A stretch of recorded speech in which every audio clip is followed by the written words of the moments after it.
भगवान श्री कृष्ण ने मथुरा वृंदावन को छोड़ने के बाद समुद्र तट पर द्वारका नगरी बसाई थी। वही द्वारका जो आज गुजरात की शान है। कई खोजों के दौरान समुद्र में एक नगर डूबा होने की बात सामने आती है। दरअसल समुद्र में समाई यह नगरी द्वापर युग में कान्हा द्वारा बसाई गई द्वारका ही है, जो कौरवों की माता गांधारी और ऋषियों द्वारा दिए गए शाप के कारण तहस नहस हो गई। अब आपके मन में सवाल उठेगा कि भगवान की बसाई नगरी को भला ऋषि क्यों शाप देने लगे।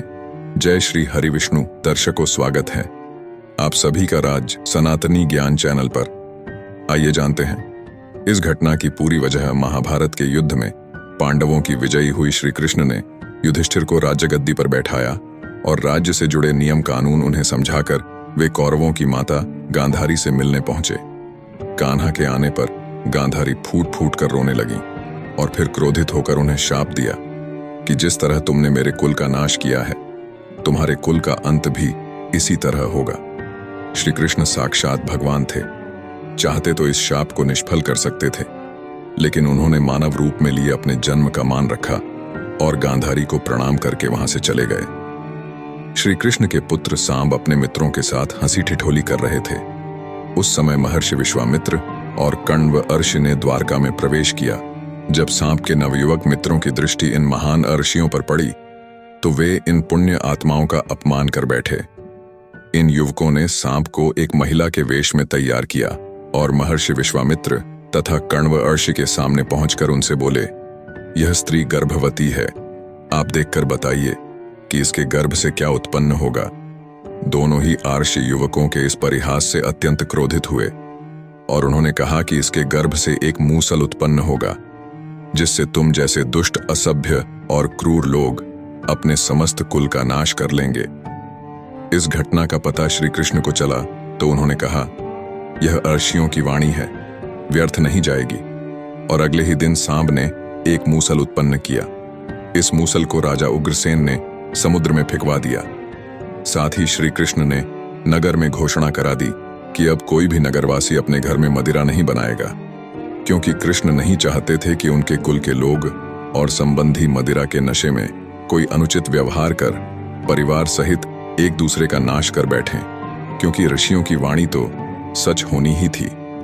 धार्मिक पुस्तकों के आधार पर महाभारत युद्ध के 36वें वर्ष में द्वारका नगरी में बहुत अपशकुन होने लगे थे।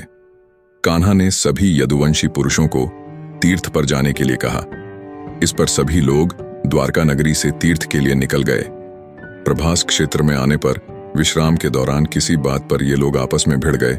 यह बहसबाजी झगड़े में बदली और झगड़ा मारकाट में बदल गया।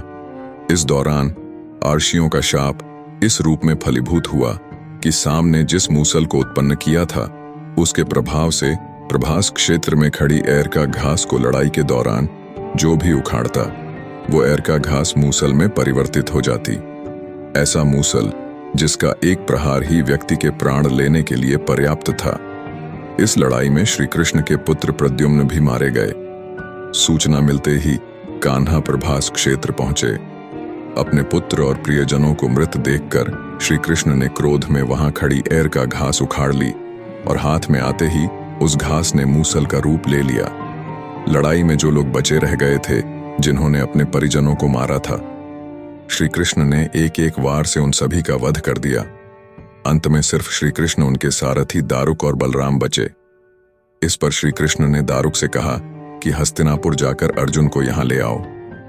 फिर बलराम को वहीं रुकने को कहा और स्वयं अपने पिता को इस संहार के बारे में सूचित करने द्वारका चले गए। कान्हा ने वासुदेव जी को इस नरसंहार के बारे में बताया और कहा कि जल्द यहां अर्जुन आएंगे। आप नगर की स्त्रियों और बच्चों को लेकर अर्जुन के साथ हस्तिनापुर चले जाइएगा।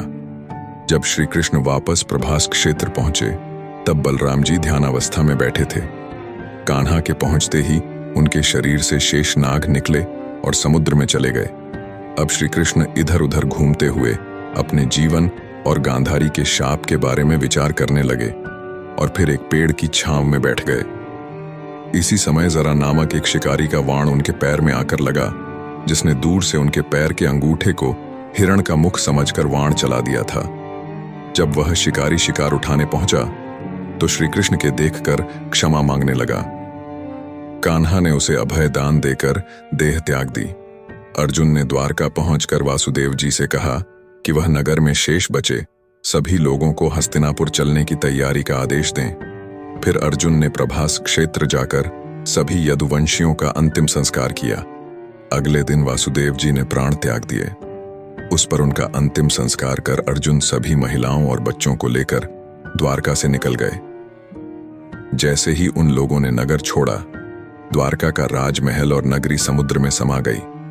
उसी नगरी के पिलर और अवशेषों के बारे में समुद्र से जुड़ी अलग अलग रिसर्च के दौरान जानकारी मिलती रहती है।